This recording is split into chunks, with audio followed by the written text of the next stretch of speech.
estamos no Setembro Verde, que é o mês de conscientização sobre a doação de órgãos e tecidos para transplantes. No Piauí, a adesão à doação ainda é baixa. Atualmente, são 719 pessoas nas filas de espera por um órgão. Nós vamos conversar sobre esse assunto com o Dr. Avelar Alves, que é nefrologista e coordenador de transplantes do único hospital privado aqui que realiza a operação com doador vivo aqui no estado. Boa noite, doutor Avelar, seja bem-vindo. Boa noite, tudo bem? Como vai? Doutor Avelar, como é que funciona a questão da doação? A doação entre vivos, o que é preciso? Estar bem de saúde, maior de idade, quais são as características? Boa noite a todos, é um prazer aqui atender a solicitação da Meu Norte, trazer informações, né, para a população, né, do ponto de vista de saúde. Então, quando a gente fala de transplante, para ter transplante a gente tem que ter um receptor e um doador. O paciente que precisa receber um órgão, naquelas situações onde algum órgão, certo, seja coração, rim, pulmão, tenha uma disfunção, e essa disfunção já se tentou todas as terapias possíveis, e esse paciente não responde às terapias habituais, medicamentos, né?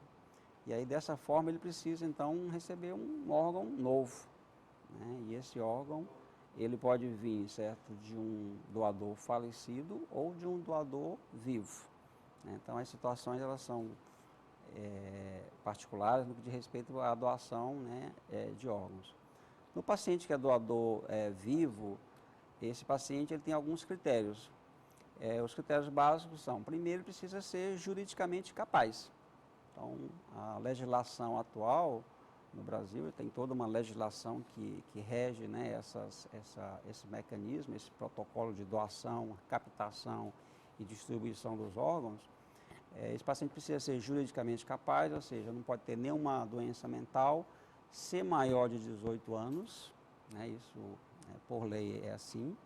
Ele precisa querer doar, né, porque a palavra é essa, doar esse órgão, livre, espontânea vontade, né. O receptor precisa querer receber, né, daquele doador, né, e esse doente, acima de tudo, dessa pessoa, esse paciente, esse potencial doador, ele não pode ter doenças, né. Então, ele passa por um rigoroso protocolo de avaliação médica das equipes de transplante.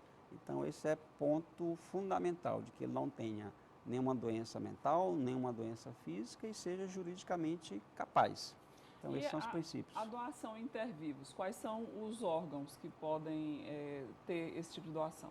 Na doação intervivo, né, o principal deles é o rim, né, que é um órgão duplo, então é o transplante intervivo mais realizado. Além disso, né, o fígado, né, o doador ele, né, doa parte do fígado para o receptor, são transplantes também com bastante sucesso. Né?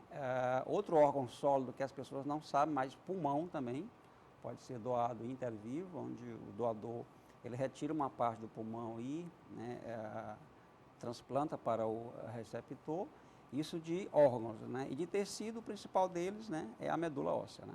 A medula óssea também pode ser, né, doado em vida. No caso do rim e do pulmão, não tem nenhum prejuízo para quem está doando, né? De tirar aquele pedaço do órgão para fazer a doação, ele vai conseguir realizar todas as suas funções com o que ele tem. Sim.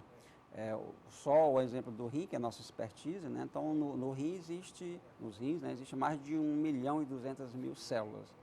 Então, essa retirada desse rim, né, o outro vai conseguir dar conta de todas as funções, né, que eram inerentes aos dois. Esse rim ele vai ficar vicariante, ou seja, ele vai crescer, ele vai se hipertrofiar e vai, né, dar conta para o resto da vida do paciente. O pulmão do mesmo jeito. Tá? Então, essas doações intervivo, elas são muito bem avaliadas. Se houver alguma perspectiva, alguma possibilidade ou um sinal de que aquele doador vai ter algum prejuízo, esse tipo de doação ele tem que ser abortada, não pode ser realizada. Geralmente é mais entre familiares que essa doação acontece, doutor? A legislação atual, quando fala de doador intervivo, ela regulamenta qualquer pessoa com essas características, juridicamente, né, e com saúde, pode fazer essa doação. Quando se trata de família, não há uma necessidade de uma autorização judicial até primo, né, de segundo até quarto grau, na verdade. Então, esposa pode doar para o esposo e vice-versa, filho para o pai, pai para os filhos, primo, né? Então, isso é perfeitamente dentro da legalidade. E aqueles doadores que não são relacionados, ou seja, você quer doar para um amigo, que você tem uma grande afetividade, essas também são possíveis do ponto de vista jurídico, só que vai precisar de uma autorização judicial. Qual é o objetivo disso? O objetivo é a questão do comércio de órgãos, né, que é um ponto fundamental nesse processo de doação e de transplante. O Ministério da Saúde, ele tem um órgão, né, que é o SNT, que é o Sistema Nacional de Transplante, e este procedimento ele é muito rigorosamente, né, monitorado. O Ministério todo transplante ele precisa ser informado previamente para o Ministério da Saúde, justamente para evitar o comércio de órgãos. É bem interessante, mas as pessoas ainda têm muito preconceito, né, doutor Avelar, de não querer doar, de ter medo de doar, mas é um procedimento que tanto intervivos quanto depois da morte, absolutamente tranquilo, legalizado, né? Como eu disse, então é muito rigorosamente fiscalizado. Quando se fala de doação de órgãos, esse tema ele não vai para a mesa das famílias, né? Ele não se discute isso porque... As pessoas têm até medo de falar, né? O tema é morte, né? Mas a gente Sim. tem que falar de vida. Quando nós temos um ente, né, que falece por alguma causa, né, que é conhecida, claro, para ser doador de órgão, então a gente é pego de surpresa. E aí mesmo aquela pessoa que tem, né, uma intenção de fazer essa doação, os familiares não têm essa informação, não se conversou isso previamente. E a legislação é bem clara. Depois da morte, só quem pode doar é o familiar. Então, se o familiar não tem essa informação, ou ela não sabe desse desejo dessa pessoa, não vai haver doação. Se não houver autorização da família, não há doação. Não há. E aí os números no Brasil, né, eles são assim, bem assombrosos de falar. Só que no Piauí, por exemplo, do mês de janeiro até junho deste ano, houveram 87, que é um dado bem atual, de potenciais doadores. Potencial doador é aquela pessoa, certo, que teve alguma doença aguda, um trauma, um AVC hemorrágico, um AVC isquêmico, entrou em morte encefálica, foi diagnosticado. Então, esse paciente é um potencial doador. Independente da idade, do sexo, da cor da pele, ele é um potencial doador. E dessas 87 notificações de potenciais doadores, só foram efetivadas com captação de órgão só em 12 pacientes, ou seja... Um número muito baixo, né? Baixíssimo, é 13% entre o potencial doador e a real efetivação daquela doação. Um paciente muito idoso, ele pode fazer a doação para um paciente jovem, por exemplo? Em vida, não. Né? Em vida, não, né? Do ponto de vista ético, até do ponto de vista funcional, esse paciente não vai ter, por mais que ele se cuide, ele não vai ter órgãos adequados para fazer uma doação em vida. Nesse caso, certo, ele não entra como um bom doador, mesmo que ele queira, as equipes não farão esse transplante. É muito importante, às vezes a gente chega no consultório, seja serviço público ou privado, os pacientes querem ajudar um familiar, não, eu vou ser doador. Mas são pacientes que são hipertensos, são diabéticos, têm alguma outra doença, e esse paciente não passa na avaliação médica, nem que ele queira. Tem que estar bem de saúde, tem né? que estar bem. E não é só ele querer e o receptor querer receber, não. Tem que ter toda uma avaliação médica rigorosa e as equipes, elas são muito rigorosas nisso. Nós somos rigorosos no Hospital da Unimed, a gente faz essa avaliação de maneira bem transparente e bem rigorosa para que a gente não coloque em risco nem quem vai doar e nem quem vai receber. Mas a prioridade, é importante que a população saiba disso, a prioridade é sempre o doador. Doador é aquele indivíduo que está saudável, que vai doar um órgão, né? E a gente não pode prever que nada vai acontecer com ele. A gente tem que realmente fazer de tudo para que ele continue bem. E no caso de rejeição, doutor Avelar, qual é o prazo que os médicos ficam observando aquele paciente que é o receptor para constatar que realmente vai ficar tudo bem, que ele vai permanecer com aquele órgão, não vai ter problema? É uma pergunta bem interessante. A rejeição, ela é para o resto da vida, esse fantasma que a gente tem da rejeição. Pode acontecer em qualquer época, qualquer fase? Qualquer época. Na verdade, assim, os pacientes que são transplantados mais recentemente, uma semana, um mês, 2 meses, esses pacientes eles são mais sujeitos a ter rejeição aguda. Né? O nome está falando é aguda, são aquelas rejeições que o organismo tenta fazer e a imunossupressão ela evita essa rejeição. Né? No início ela é mais, né, a gente fica mais atento, mas o paciente ele pode ter ao longo da sua vida de transplantado, seja cardíaco, seja hepático, seja renal, ele pode ter rejeições, chamadas rejeições crônicas, até mesmo aguda, depois de 10 anos, depois de 20 anos. Então é um fantasma que nós sempre ficamos atentos, tanto é que o paciente que é transplantado, ele toma medicação para evitar rejeição o resto da vida. Tem que ficar mantendo aí com a questão da medicação para controlar. Tem que ficar mantendo essa imunossupressão, um nível, né, de imunossupressão adequada, porque o organismo está sempre tentando rejeitar aquele órgão. Mesmo em pacientes que recebem rim de irmãos idênticos, essa medicação ela tem que ser mantida.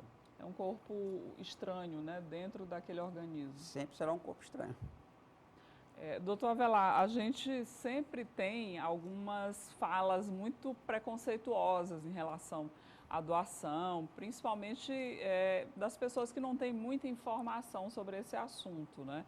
De dizer que não quero tirar nenhum pedaço, será que o paciente realmente está vivo ou já está morto? Tem a questão da morte cerebral. Como é que as autoridades de saúde estão fazendo para desmistificar um pouco isso? A maneira mais assim, que nós chamamos eficiente, vários estudos mostram isso no mundo inteiro, né? Por exemplo, a Espanha, que é o país modelo em termos de doação, né, e captação de órgãos. Então, a maneira mais eficiente no mundo inteiro é a informação. Então, a população ela precisa ser informada de todo esse processo, e é um processo muito transparente, muito vigiado.